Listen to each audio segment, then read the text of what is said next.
पश्चिमबंग विधानसभा निर्वाचन हारिबा परे टीएमसी रो दलर स्थिति एबे दोहली जाइछि। दलरे विद्रोह आरंभ होई गलाणी।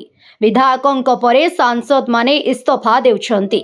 लोकसभार 20 जन सांसद स्पीकर को चिठी लिखिछंती। कुहा जाउछि कि सांसद माने अलगा पार्टी मध्य करि पारंती।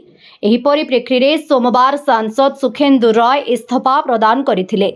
ममता बानर्जी एबे दिल्ली रे इंडी ब्लॉक बैठक रे सामिल होइछंती।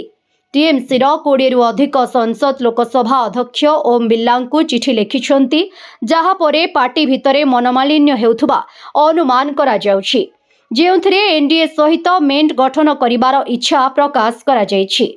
दलर वरिष्ठ सांसद काकली घोष दस्तीदार दाबी करिछंती जे प्राय 20 जन टीएमसी सांसद जातीय गणतांत्रिक मेंट को समर्थन करिबा पई सेमानंक स्थिति विषय रे लोकसभा बाचस्पति को अवगत कराइछंती।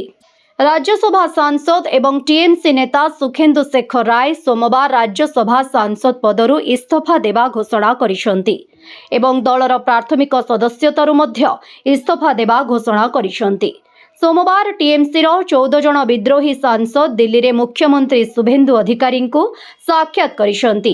टीएमसी रो वर्तमान 28 जन लोकसभा सांसद एवं 12 जन राज्यसभा सांसद अछंती। ब्यूरो रिपोर्ट विकल्प समाचार।